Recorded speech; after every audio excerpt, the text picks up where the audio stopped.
Yo, let me tell you guys something funny. Usually when I make energy drink, I pour cold water, right? I mean, you use cold water for energy drinks, right? So I take the bottle of water and then I open the top and I pour water, right? So every time I pour water into here, the bottle always leak water because the opening is too big. So whenever I pour water, the water don't just flow normally. The water will just like all over the place. They will just go like left and right. So they splash, right? So the water don't really go into the cup. It will just like, you know, splash left and right, right? So every time I make energy drink, my wife will be like, why is the table so wet? Why is the table so wet? I said, because the bottle that you bought leak water. And then she's like, hey, yeah, you just don't know how to use it. Let me show you, you know? So then I'm like, okay. So I was standing there looking at her, right? And then she's like, you need to open properly. And then you need to pour, and then you pour it properly. And then the water starts spilling. And then I'm just like, yeah, go on. And then she's just like, finally, I got her back, man. She always ex-FFing. I was ex-FFing her back. Finally, I got her. Got her ass. Okay, guys, rec time. Okay, I have no script for this. Obviously, I think 3 sections we can talk about, right? We can talk about pros, cons, overall. Now that we done the fight, and also I spent the entire one day yesterday to also watch like some other friends, some other groups doing it themselves. So kind of like have an idea like how people feel about it, how people struggle, where are the common struggles, things that we do, things that we thought was hard, things that I thought was hard. Is it really hard for other people also? Like, you know, is it just me? Is it just like, you know, some of us being bad, or, you know, we are using bad strat, or other people are just better, or other people are just using better strat, right? I usually do that. Like post-proc, I will run through everybody VOD just to see that, okay, did we do well? You know what I mean? Are our strat good? Are our damage good? So like the last 24 hours kind of like digest a little bit. And also now that just like changing jobs, right? Like I went from Viper to Ninja, now went from Machinist to Picto, Xeno go on Warrior. You know, so I do think that changing job and do it, especially fresh after just finish the fight, can also give like a fresh perspective, you know? So yeah, today we talk about it, yeah. Before we begin, I would like to thank all the YouTube supporters, all the Ko-fi supporters. And if you are wondering how you can support the YouTube channel, make sure you check out the link in my editor want to show on the screen or in the video description below, okay? Appreciate all the supports that we have. We have perks running for the Ko-fi supporters. So really appreciate that you guys support the channel and hope that more of you guys channel the channel. Okay, without further ado, we are now going to dive into Quantum review. Okay, overall, Deep Dungeon is nothing new, right? Deep Dungeon is the exact same thing that we got from Heavens on High and Eureka Autos. I don't think this Deep Dungeon particularly is any different when it comes to like the whole Deep Dungeon experience. It's your typical 100 floor, get your Pro Manders, and then open the gate, and then go to next, and then you fight bosses, right? And it's also not like those bosses are hard or anything. Yeah, you know, if you are just like, obviously, if you're doing it first time, you're doing it blind, you're a DPS, you're not a tank, obviously you will die, right? But Deep Dungeon is a solo content, right? Deep Dungeon has always been a solo content. It's meant for solo play, right? So those bosses all the way up to 90, 80, 90, they are not that bad. I think maybe you wipe a couple of times, or if you don't want to wipe, you watch a video, I think you get it immediately, and then, you know, you go either 4-man, play for fun, or even solo. I think within a couple of video reviews, I think you can get it. Yeah, it's not that bad. It's not that bad, all right? So I think the Deep Dungeon itself, although I'm not going to be like typing on screen or anything, I'm just going to talk about it. Because I don't think there's nothing much to talk about it in terms of like just the Deep Dungeon 100 floors.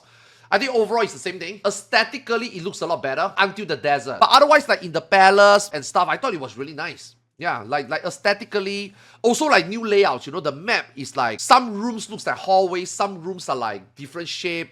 Like it's not just a square anymore, you know what I mean? So I do think that they put in a little bit of effort aesthetically. I thought visually it was very appealing. But in terms of playability, it's nothing different. Just another Deep Dungeon. Yeah, it's just another Deep Dungeon.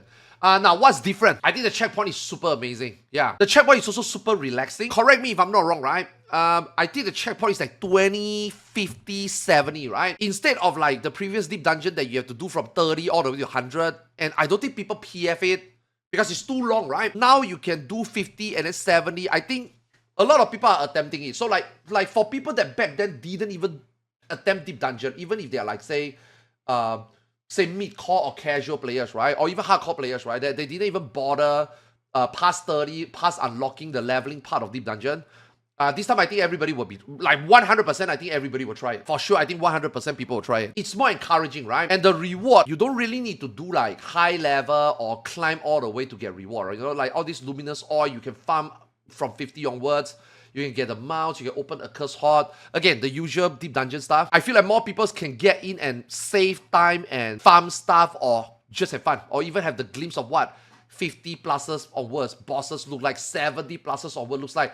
And obviously, you know, from 70 to 100, I don't think it's like a big time investment. It's at most an hour and a half. You can wipe a few times, it doesn't matter. You start with 70, it doesn't matter. And then the 99 boss. Now, I think the 99 boss is probably the hardest deep dungeon 99 boss. Now, I don't want to count Palace of the Dead, okay? Palace of the Dead overall is just way more difficult, right?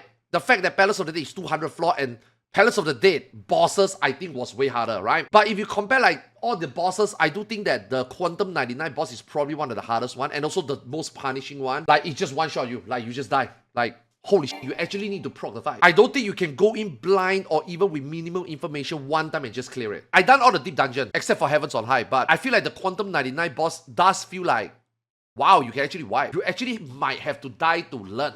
You know, I thought that was really cool. And then they also add in the practice mode, right, for 99, right? So it's like people who never tried before, like I said earlier, they now have all the checkpoint to try. And then they have a good 99 boss. The 99 boss obviously is not even extreme level, but it's just that, you know, there's a chance to one-shot you, there's a chance to wipe you. And then they give you practice mode, and you don't feel like you have to start from 30 again. You just start from 70 again. It's not a big deal. It's pretty comfy to feel that you don't waste all your time. You don't feel like it's bullshit. And it doesn't take you long to get back and then to clear it. So I do think that what Yoshi P said in the live letter where they want to make a deep dungeon for everybody. Now, just the deep dungeon part, okay? Not the quantum part yet, okay? Like, they want to make a deep dungeon for everybody. I think that is spot on. Yeah, I think this is the best deep dungeon they've done. And everybody enjoy it, you know? Like, I actually enjoyed the deep dungeon this time. Waifu is also, like, enjoying it. Like, I think everybody's enjoying it. Like, the deep dungeon part is really well done. Now, the quantum. I don't know whether I can count the quantum as part of the deep dungeon experience. Because if I say that the quantum is part of the deep dungeon experience, then I feel like that's why a lot of people feel like they have to do it. The last 2 days, the limited time I read chat, right? I feel like a lot of people feel that, wow, quantum is so difficult. I guess I will never get to do it. Is this content easy for me to get into? This looks ridiculously difficult. I'm just a deep dungeon enjoyer, you know what I mean? So I kind of feel like it's important to let people know that quantum is not really the deep dungeon package. The deep dungeon package ends at level 100. Quantum is like, okay, I guess that for me that's a pro, okay? Like the quantum boss is nice pickup. What do I mean by that? Rather than making and designing a brand new boss, they just reuse a DD final boss and turn it into a raid-like hardcore challenging fight. So I think that's good. You know, like Yoshi P says in the live letter, right? When they make a savage, it's only for the end gamers. And if you look at Lucky Bancho clear rate, right? If you combine NA, EU, JP, you combine Savage clear rate is only like 20%. JP is like 30%. NAEU is like 15%, right? So you combine them, it's about 20%, right? So when they make Savage, it's only for 20%, right? And then Savage also got normal mode. But how many people really do the normal mode? Most people only do normal mode once, twice. And then they never do normal mode again. I don't even think Casual cares about normal mode after they finish the story, right? So like when they make Savage, like Yoshi P said, it's only for a fraction of the players. Like if they make Savage, they make the raid series for only a fraction of the player, then it's almost as if this content doesn't exist for the other players, right? So let's just say you got a cool looking boss like say Shiva, but only 30%, 20% of the people cares about Shiva as a fight, right? And then Ultimate, okay, now Ultimate is different. Ultimate is made solely for that purpose, right? But like when you look at EX Trial, when you look at Savage, it only touches on a specific player base, right? So like Deep Dungeon, I think Deep Dungeon and Quantum should be considered a different thing. So Deep Dungeon, you got the overall improved player experience to do a content. Now everybody should be able to get in, enjoy it, and then you got like a decent boss at level 99. And then now they pick up that 99 boss, instead of making a brand new boss, they ramp it up, and then they actually make a difficult boss. So it's like, use not, waste not, right? You know what I mean? So I think that's a good thing, and I think that in the future they should do something like that. Now, they kind of do that for Ultimate, where your raid bosses, your dungeon bosses, every 1 year will have this one Ultimate that is like a ramp up, right?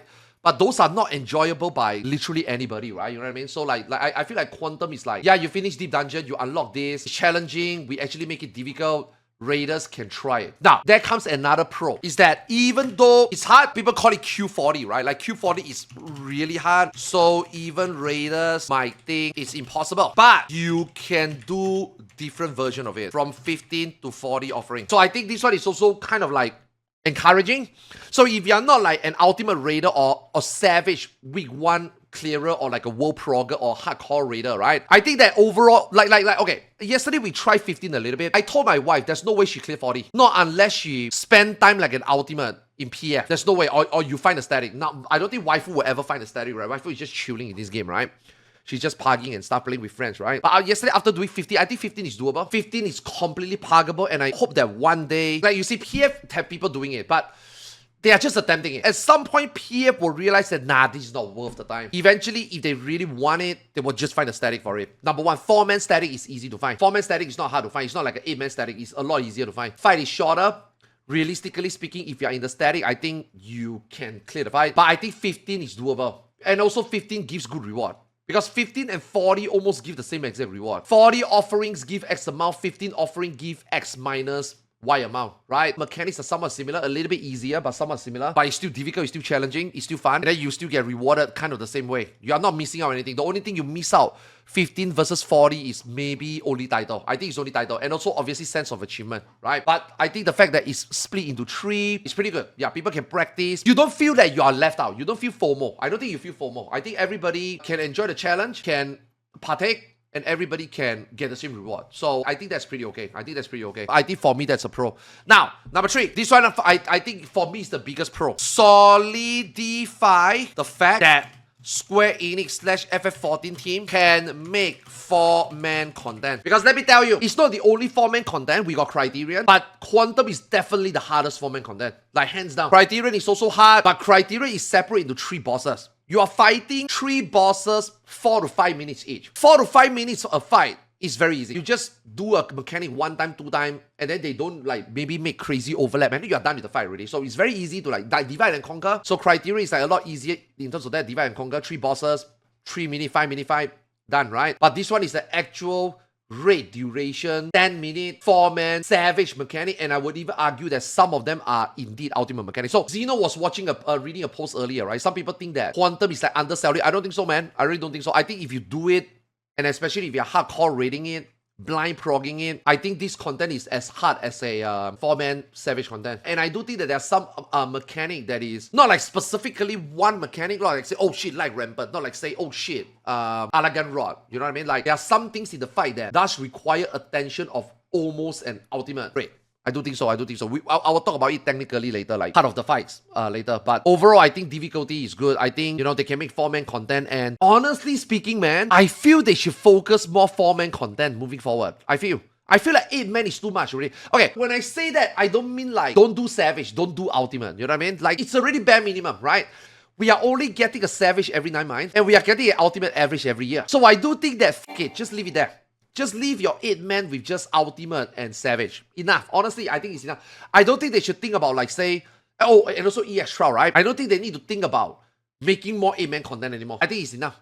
I think Extreme, Savage, Ultimate, I think it's enough. I think those 3 tiers are enough. I actually think that they should focus on some 4-man content. Like, you got Criterion. Criterion is good. And if they do Criterion, like in 6.x, where you get a Criterion every 1 patch, 2 patch, I think it's fine. I think it's perfect. I just think that while we got Criterion, which is like the 8-man Savage equivalent, now Quantum is like the 8-man Ultimate equivalent, right?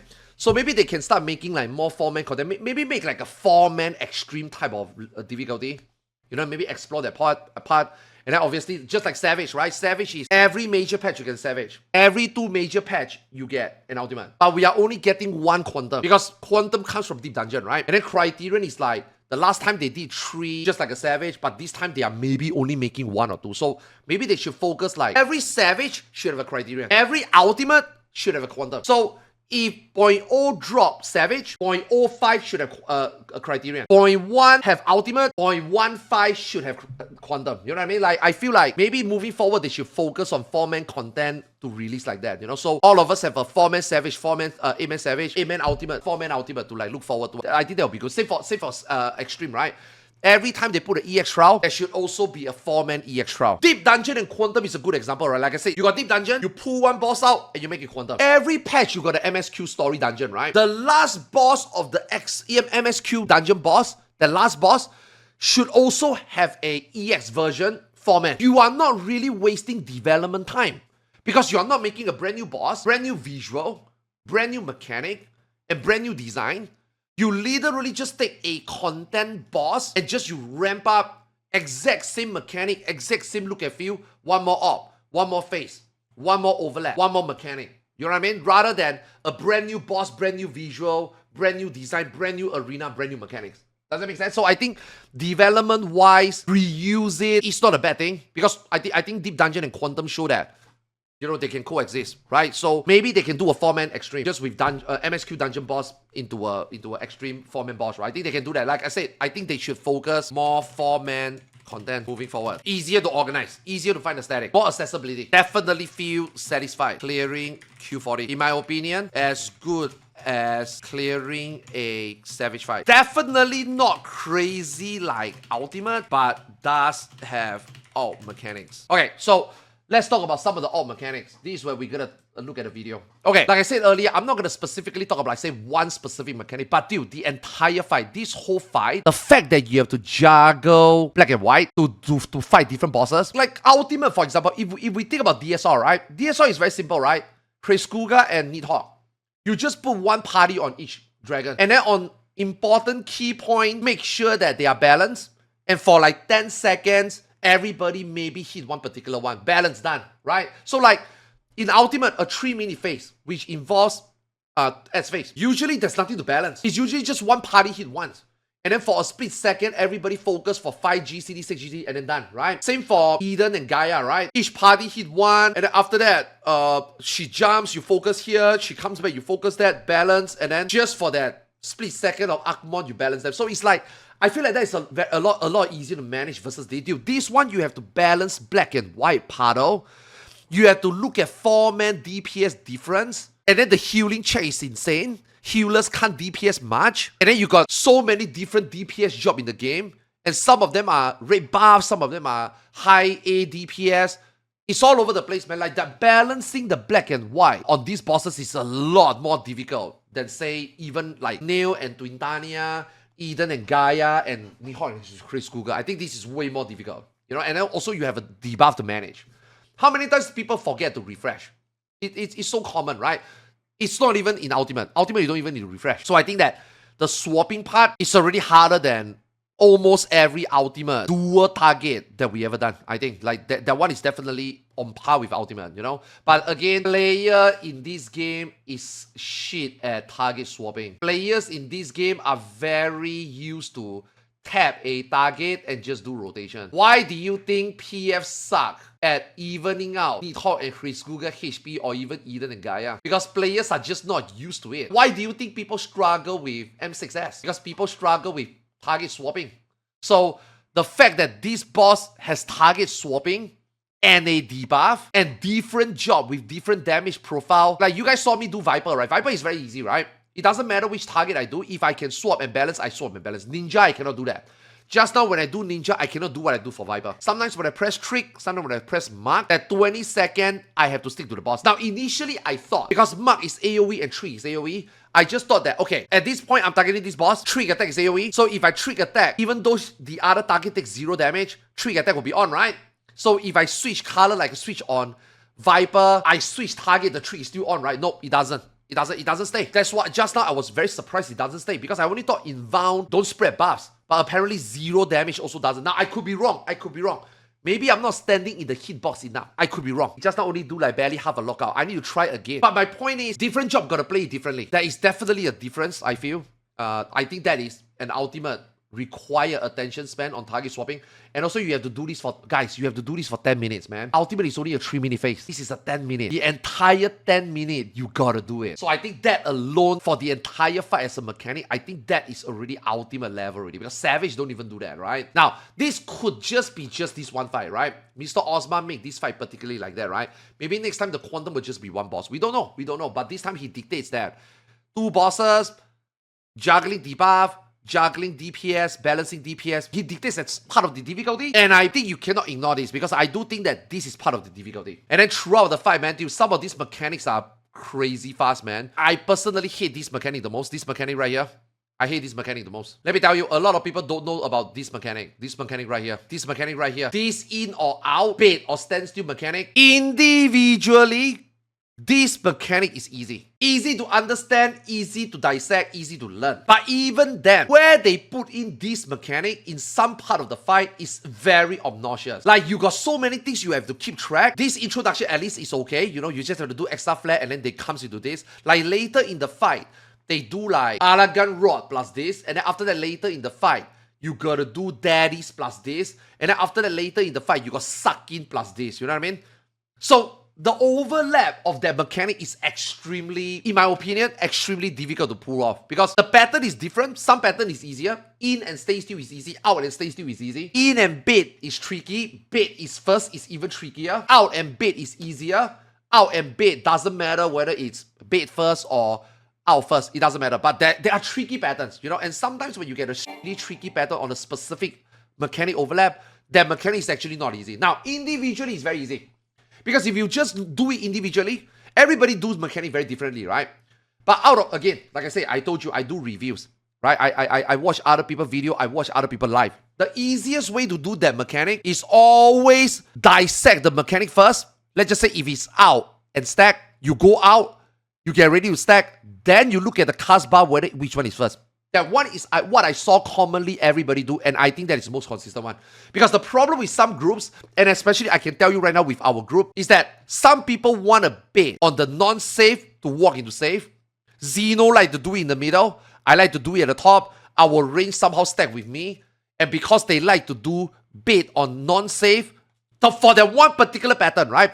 They like to bait on non-safe into walk into safe. I personally like to do all mechanic on the safe spot. Different people do this mechanic differently, completely different result. Like, we are completely own. The range are completely own. This mechanic is not easy. If you do it individually, you do it on your own lane, you conga line it, it's very easy. You do it your own way, nobody cares. But if you do it together, it's very difficult. This is maybe an EX trial mechanic, I think. But when they overlap with some of the mechanics, with how much attention span you need to keep on boss's HP, debuff timer, concurrent mechanic, and then doing this mechanic, holy shit, that's at least savage. I think that's savage difficulty. Yeah. Okay, what are the key mechanics? S-phase. I think this S-phase is alright. Nothing crazy here. S are easy to kill, not that difficult to kill. Tank Buster hit like a truck though. Elegant Rod, I think that one easily is a savage savage mechanic, I think. Especially the whole 90 second was very stressful. No. You know what? This 90 second might be an ultimate. Yeah. This juggling black and white debuff, plus the Aether Drain, I think that one might be between Savage and Ultimate. Yeah, okay, Daddy. This Daddy phase. I guess it depends on what strategy you use. But in terms of like the way they design this, so they have 5 Daddies, right? Each time a Daddy explodes, you get a 5-second fire stack, which that means that you cannot blow up 2 Daddies within 5 seconds, okay? Which means that this phase, technically speaking, is designed to last a minimum of 25 seconds to probably 30 seconds. So this is almost like a half a minute mechanic. Now, if I were to play it through, right? Let's just say now we are starting this video. Okay, Daddy begins here. So let's just say this video is 6:17, right? If I were to play it out, here comes the mechanic I talk about. Now, like I said, this mechanic is not hard, right? Right here, this one. This mechanic is not hard, right? But look, right now we are at 6:43, okay? So when does the mechanic start? Again, 6:43. Okay, the mechanics start here. 6:03. If you want to do this mechanic and blow up one Daddy each, 5 seconds earliest in between, usually about 6 to 7 seconds, you got 40 seconds to blow out these 5 up. Dude, it's not easy, man. You have to blow it up, you have to heal, you have to take pathing, then you prepare for this mechanic. That is extremely tight. I personally almost have never seen a group able to blow up all 5 Daddies before they have to do this mechanic. You cannot just blow up, top up, blow up, top up, blow up, top up. No, it's more realistic, like every 10 seconds that you can blow up one Daddy. So at this point, it's 40 seconds. So what I saw most group is that they have to do the last Daddy. Their poor last Kaida have to do this last Daddy plus this in and out, stay still or bait mechanic. Holy shit, man. I don't even want to be that guy. I saw groups do it. They struggle. They spend more time learning.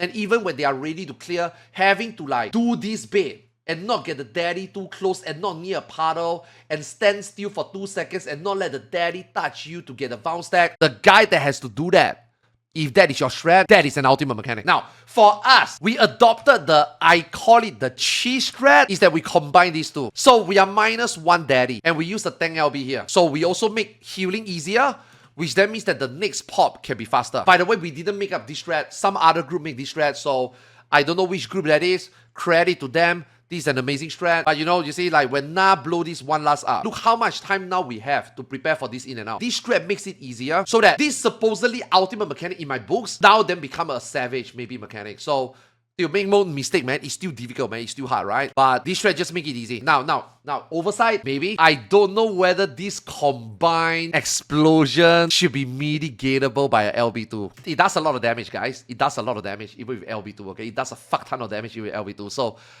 I feel like this should just one-shot you. If that one-shot, this is an ultimate mechanic. That means everybody who clear this fight, who have to do 5 daddy individually, and that one poor last guy that has to do that one more specific movement, that will make it an ultimate mechanic. This mechanic is kind of like, whether it's easy or not, it depends on the strat you adopt, right? But make no mistake, this is a hard mechanic. After this is a victory lap, right? After this is just different overlaps.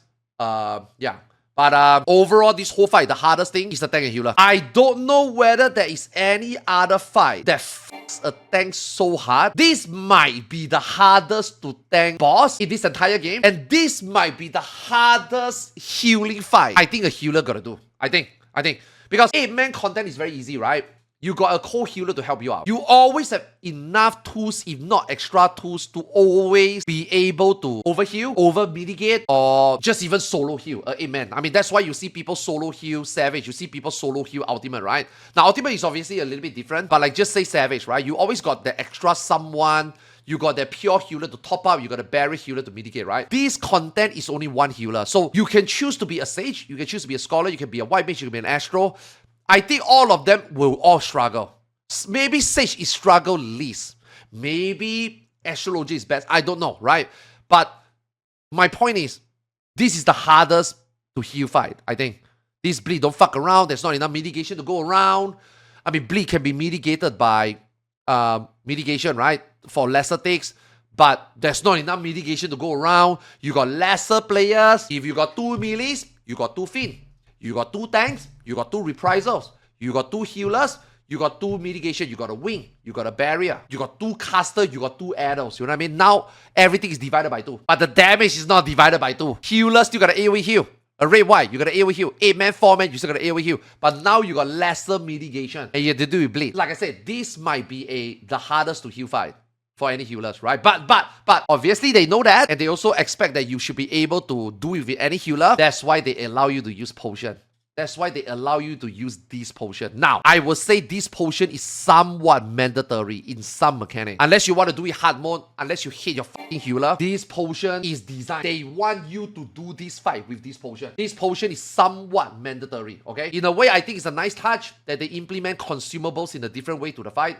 But I do think this one is important. This one is good. Yeah. In my opinion, 9 out of 10. Quantum implementation. I think this fight is 9 out of 10. Challenging, fun, fulfilling. Okay, enough glazing. Let's go into cons. Let's talk about the biggest elephant in the room. Where is the reward? How did Square Enix fuck up the reward after Criterion? How did they fuck up the reward for the first 2 Criterion and then got it back in the 3rd one to give you a title and then a combined title and then an amazing glamour? They know that when a fight like Criterion during its time was the hardest format and they knew that players need stuff like this, why is it that Quantum, which is even harder than the Criterion, why is there no weapon glamour? Let me tell you, man, when I saw the Lord Stone, right, and I saw that this weapon got no glow, I got really excited.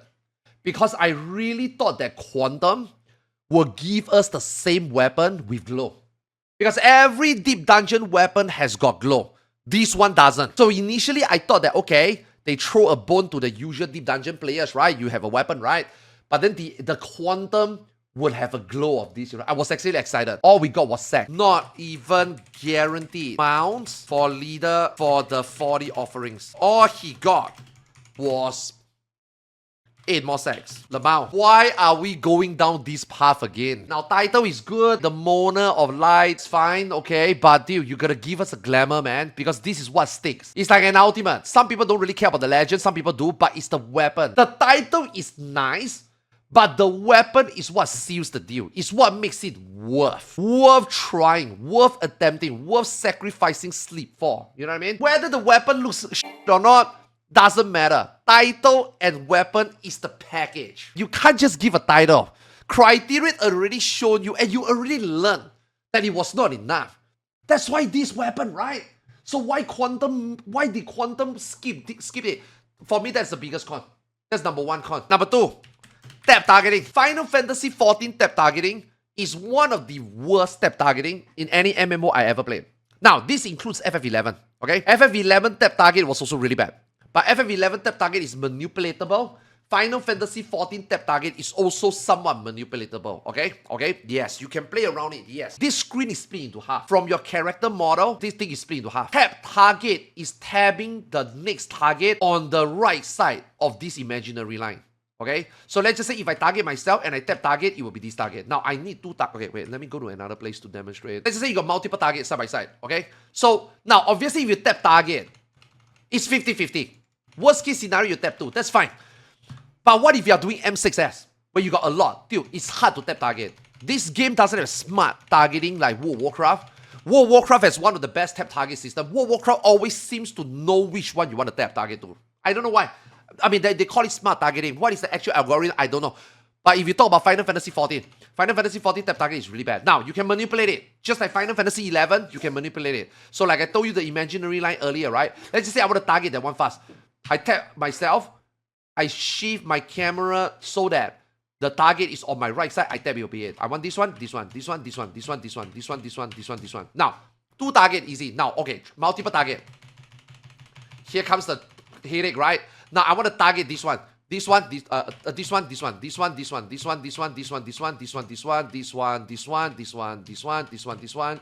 Oh, wow! Wow! Even that can f up. Even though as good as I am in Final Fantasy XI and this game tap targeting, holy shit, man. Sometimes it also goes wrong, you know what I mean? And I need to play some camera work, man, to make myself able to tap exactly what I want. But yes, it is manipulatable. So, it's a really bad tap targeting, and it is kind of a skill in this case. But the biggest cons about this fight is that these two bosses are in the same line. So, even my knowledge of advanced targeting, I can't even do that for this boss. Because this boss is stacked. Even my knowledge of tap targeting doesn't work.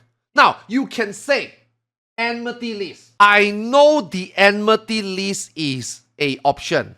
But this is a option because you gotta click. Now, if you tell me there is a way to tap through enmity list, let's just say if you tell me if I tap, it's always consistent that I will go down the list, disregard whether they are in the camera. Okay, you notice I can't tap the last one because it's on camera, right? But it's on my list, right? So it's like, okay, it go down the list, but if I don't see it, I can't go down the list. It doesn't work for this fight because this fight, when you have to turn around, look at things, dude, the boss just somewhat disappear.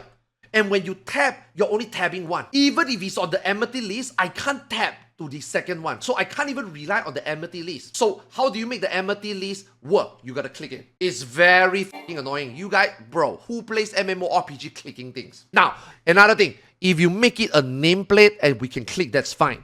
But this game doesn't let you click nameplates. And also when you get like this situation, bro, you know what I mean? And this boss is exactly that, right? Dude, the pro. This boss is exactly that. It's hard, it's hard. Now, if the hit boss is left and right, like let's just say they put a name here and they put a name here, then that's fine. I think that's okay. It's easy to see. Because sometimes when you hit the wrong target, you don't even know which one you're hitting. It's really difficult to see. So this one is definitely a con. They need to fix it. And let me just say, someone is gonna fix it. Let me just remind the people that watch this video. Don't be surprised if maybe in the very next patch, they fix some tap targeting in this game or for this fight. And let's just say we know it because we know it. Passing debuff mechanics. The paddle suck. Now, I know for immersion, they want to make it like that. I don't know whether it's possible that they can code that, let's just say, any part of this black paddle will pass you the debuff. Because let me tell you, the game doesn't work like that, okay? Right now, what the game does is, it's a circle. It's not a square. It's not jaggedly patterned. It's a circle, okay? Particularly, you need to stand on top. When I say stand, I mean stand, okay? You need to walk on it and stand at least half a second to get a buff before you can move, okay? You can't just run past. Now, when you run past, sometimes it works, sometimes it doesn't. It is the same as your Nisi. This paddle has a problem with the game either coding or just net coding. I don't know, okay? So you have to stand on it 1 second and you're gonna run past it. Na just now was teleporting through it. He was sludging through it for his chain, and then he's got the debuff change and he's like cringing. And for me, when I play Viper, when me and Xeno were at the back and we get close, there's a black puddle here, we don't get swap. So Na used Sludge, he got debuff change. Me and Xeno use gap closer on my Viper and his Paladin intervene, and we don't get it. So like, what the f? Why is the game like that? Why is it so inconsistent? Run through, don't get it. And yesterday, you guys saw me. You guys saw me yesterday, went there, stand on 1 second, come out. Buff doesn't change. I hit the wrong boss, and I was like, wait, I got it wrong, and I want to run it back, and then the debuff changed. So, server ticks. I guess it's server ticks. I don't know. Need to change. Need to change. This is not specifically for this fight, but for this fight particularly, because we have to juggle it the entire fight, and then we have to tap target, couple. These two combined make this fight legit and artificial difficulty. Makes this fight annoying. We always remember the bad things better than the good things, right? This one right here, man. This 0.2 and 0.3 combined, man. Just make it super, super annoying. Is there any more cons? Okay, let's go back to overall. Okay, overall, best 4-man content. Overall, DD plus Quantum is indeed what they said they will do and how it turned out to be. Accessible, no FOMO, everyone can enjoy at different level. I think it's the best 4-man content. Great first iteration, like chaotic and ultimate, like those. Still, I'm serious. You know, first impression is very important, right? You remember the first time when we get UCorp, it was like, holy f this is good. This is good, right? And then when you get chaotic, which we did in this expansion, holy f this is good. Now, we are not talking about the accessibility. We are not talking about PFable, 24-man shenanigan, but just like the first impression is great, right? So I think Quantum as a first impression is good. Like, there's no complaint. There are improvements, but I just think overall it's good. Yeah. This shows that FF14 honestly does very well and should focus more on 4-man content. Just keep 8-man EX Savage Ultimate. After Criterion and then Deep Dungeon and then Quantum, I think so. I think 4-man content might be the best sweet spot for Square Enix to consider. I was very surprised that they were able to do 3 Criterion, man, in 6.0. Given the fact that 6.0, they weren't even doing much content. They didn't do few operations, but they pooped out 3 Criterion and they pooped out 9 bosses. 9 all very fun bosses. So they can shit out 4-man content kind of a lot easier. So with Quantum, I do think that they maybe can think about more 4-man content. It's also more accessible. It's more easy to organize. It's more puggable. It's more new player friendly. It's more casual friendly. It's more static friendly. It's more hardcore friendly. I just think 4-man content is probably the G spot for Final Fantasy XIV content. Cons for Quantum, you can't change your... Oh, that's a good one. That's a good one. That's a good one. This one I didn't know actually until today, by the way. Bow Legend, that's a good one.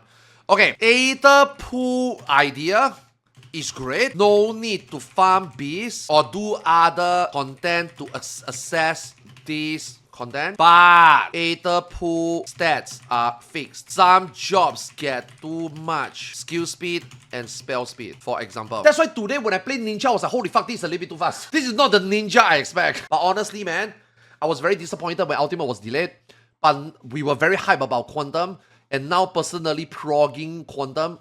Honestly speaking, we were doing it kind of blind, except for the daddy. 2 days prog, I think pretty damn good for 4-man, yeah. Now, people don't understand that 4-man, 8-man is very different, right? 10 minutes, 18 minutes is very different. So some people out there are thinking that nah, they oversell it. This is not near ultimate. This is not even near savage. I think you have no idea what you're talking about. Just because this only take 2 days, just because this is cleared faster, doesn't mean that this is any easier than savage, man. Savage is harder because you are doing a longer fight and you got 4 bosses. One guy making mistake is a wipe.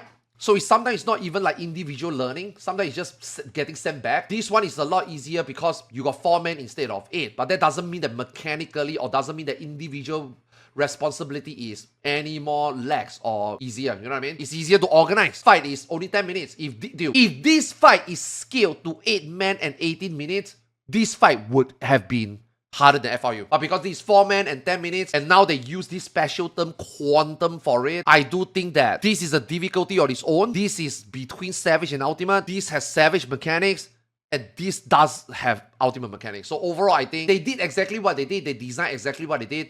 This is the difficulty exactly what they expect, and this is difficulty that I think that even though it only took 2 days to clear, even though World First only took 1, overall, I'm kind of happy that even if there's no Ultimate in 7.3, and this was the replacement, I was pretty okay with this. How much harder than Criterion? We don't talk about Criterion Savage, right? Criterion Savage is literally the same as normal, except don't die, right? That is not difficulty, right? That's just artificial difficulty, right? To me, actual difficulty is mechanic, solving and clearing, right? Criterion is a lot easier because each boss is only 3 to 4 minutes. You only learn a few mechanics and then it loops. Criterion is very easy to learn because you can keep doing the boss on a 3-minute fight, and then you go next, and then you go next. Very easy. So you're technically learning 3-minute fights each time. Quantum is a 10-minute. When you have to learn the fight in the actual whole duration, it's a lot harder. It's like, why is Shiva so difficult? Eden vs Shiva is a no checkpoint 12 minutes fight. Now, why is Gaia, Eden's Promise, a lot easier than Shiva? Because it's a door boss. Because you learn 2 times 8 minutes fight. But does that mean that it is an easier to clear fight? No, it's not. So Criterion has its own, right? It's 3 bosses, but 3 minutes each. And then this one is a 10-minute fight with crazier mechanic. Because, dude, how long do you take to clear Criterion normal? 2 hours? 3 hours? This one take people a day and a half. Savage Criterion is harder, obviously, because you can't die. But that one is not, because the bosses are harder. Right? That has nothing to do with it, right? We are just talking about mechanics, right? This is way harder than Criterion. Mechanics-wise, this is way harder than Criterion, yeah. And also a lot of people, when they see like, oh, this race only take 8 hours, 10 hours. Oh, this only take hardcore group 2 days, 1.5 days.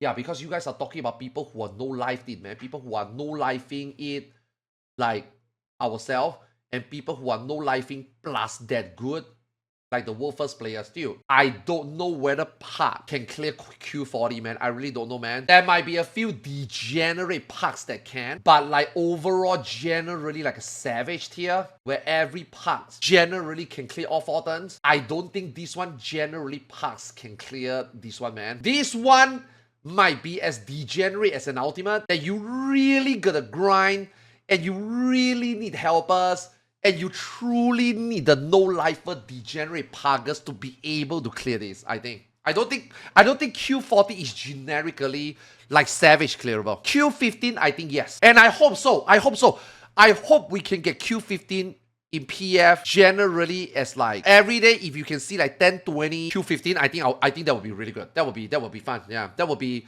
additional content to look forward to when you're parking or you want to play this game every day. I think so. Like Savage is great, right? Savage Ultimate is reaching that point. Although Ultimate is more like a seasonal thingy. Ultimate is usually when the patch dies down, waiting for an expansion or waiting for the next patch, then the Ultimate season comes in, right? But otherwise, when the Savage season comes in, there's no Ultimate, right? So right now, it's like the Ultimate season, you know? But I hope that Quantum also join in. Quantum is the real 4-man Savage, I think. It's what Criterion Savage should have been.